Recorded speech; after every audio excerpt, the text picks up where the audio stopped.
অবশ্যই আপনারা ক্ষমাসুন্দর দৃষ্টিতে দেখবেন। মুফতি গিয়াসউদ্দিন তাহেরিকে বলবো যে আপনি নিজে শাইখ আহমদুল্লাহ হাফিজাহুল্লাহর কাছে ক্ষমা চাইবেন, এটাই জাতির দাবি। শাইখ আহমদুল্লাহর কথার পেছনে যেভাবে দলিল আছে, আপনার 14 গোষ্ঠী মিলে ওই দলিল দিতে পারবে না। আপনাকে জুতা পেটা করার সেই দৃশ্য এ জাতি ভোলে নাই। আপনার এই অশ্লীলতা, আপনার এই গান বাজনা নাচানাচি, এই কারণে স্টেজে প্রকাশ্যে আপনাকে জুতা পেটা করেছে। এ জাতির সামনে সেই ভিডিও ভাইরাল। এদেশের একজন মাজার পূজারী, একজন ভণ্ড আলোচক মুফতি গিয়াসউদ্দিন তাহেরি 48 ঘন্টার আলটিমেটাম দিয়েছেন এবং এই আলটিমেটামের খবর শেখ আহমদুল্লাহ হাফিজাহুল্লাহ পেয়েছেন। তিনি এটাকে কিভাবে উত্তর দিয়েছেন এটা দেখলেই আমরা বুঝতে পারি যে একজন জ্ঞানী এবং একজন মূর্খের পার্থক্যটা কোথায়। শেখ আহমদুল্লাহ হাফিজাহুল্লাহকে, প্রিয় ভাইয়ের, আপনাদেরকে বুঝতে হবে, শেখ আহমদুল্লাহ হাফিজাহুল্লাহ এদেশের একজন প্রথিতযশা আলেমে দ্বীন। শুধু একজন আলেম হিসেবেই তিনি সমাদৃত নন, তিনি এদেশের একজন সমাজসেবক। তিনি এদেশের দারিদ্রতা বিমোচনের জন্য নানান অ্যাক্টিভিটিস চালিয়ে যাচ্ছেন। আমরা দেখতে পেয়েছি শেখ আহমদুল্লাহ হাফিজাহুল্লাহ আস-সুন্নাহ এর মাধ্যমে এদেশের বেকার যুবকদের কর্মসংস্থানের জন্য বিভিন্নভাবে কাজ করে যাচ্ছেন। তিনি ড্রাইভিং শেখাচ্ছেন যুবকদেরকে, দোকান দিয়ে দিচ্ছেন, বিভিন্ন এলাকাতে গরু কিনে দারিদ্রতা বিমোচনের জন্য কাজ করছেন। বিভিন্ন এলাকায় তিনি দোকান দিয়েছেন, সেলাই মেশিন কিনে দিয়েছেন, এভাবে কাজ করছেন। সুতরাং শেখ আহমদুল্লাহ হাফিজাহুল্লাহকে নিয়ে কোনো কথা বলার আগে আমাদেরকে ভাবতে হবে, তার এলেম, তার অ্যাক্টিভিটিস সম্পর্কে আগে জানতে হবে। আর গিয়াসউদ্দিন তাহেরিকে আমি বলবো যে আপনাকে এদেশের মানুষ ভালো করেই জানে যে আপনি উত্থান কোথার থেকে।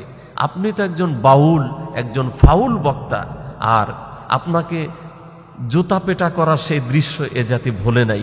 আপনার এই অশ্লীলতা, আপনার এই গান বাজনা নাচানাচি, এই কারণে স্টেজে প্রকাশ্যে আপনাকে জুতা পেটা করেছে।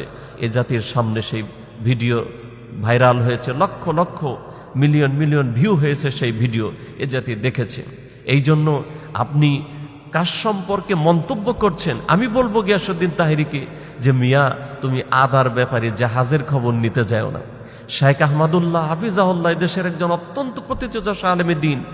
তিনি এদেশের দারিদ্রতা বিমোচনের জন্য কাজ করছেন, সমাজ সেবক হিসেবে কাজ করছেন। শুধু একজন আলেম নন তিনি, তার সম্পর্কে মন্তব্য করার আগে আপনাকে ভাবতে হবে। এই জন্য এদেশের আলেম সমাজ, এদেশের সুশীল সমাজ সবাই শেখ আহমদুল্লাহ হাফিজাহুল্লাহর পক্ষে রয়েছেন। আর এই বিষয়ে বিতর্ক আমরা কেন করব, এই বিষয়ে বিতর্কে কেন জড়াবো? আমাদের কাউকে প্রশ্ন করা হবে না যে মরার পরে আল্লাহ রসুল সাল্লাল্লাহু আলাইহি ওয়াসাল্লাম 40 বছর বয়সে তিনি নবী হয়েছেন না, এর আগে নবী ছিলেন কিনা, এই বিষয়ে কোনো প্রশ্ন করা হবে না। আমরা প্রয়োজনীয় যে বিষয়গুলি আছে সেই বিষয়গুলো নিয়ে সমালোচনা করব। তবে হ্যাঁ, সুন্নি ভাইদের ভিতর অনেক ভাইরা সমালোচনা করেছেন, তাদের সমালোচনার ভাষাটা ছিল সুন্দর। এজন্য মুফতি গিয়াসউদ্দিন তাহেরিকে বলবো যে আপনি আলটিমেটাম যেটা দিয়েছিলেন সেখান থেকে আপনি ফিরে এসে আপনি নিজে শেখ আহমদুল্লাহ হাফিজাহুল্লাহর কাছে ক্ষমা চাইবেন, এটাই জাতির দাবি। এবং আমি একজন ক্ষুদ্র আলেম হিসেবে ওটা চাই যে গিয়াসউদ্দিন তাহেরি সে তার এই আলটিমেটাম নিজে উড্ড করবে, সেই সাথে শেখ আহমদুল্লাহ হাফিজাহুল্লাহর কাছে ক্ষমা চাইবে। নইলে এদেশের তাওহীদ প্রিয় জনতা, ইসলাম প্রিয় জনতা তার উচিত জবাব দেবে ইনশাআল্লাহ। আল্লাহ তাআলা আমাদেরকে এ বিষয়ে বুঝে আমল করার তৌফিক দান করুন।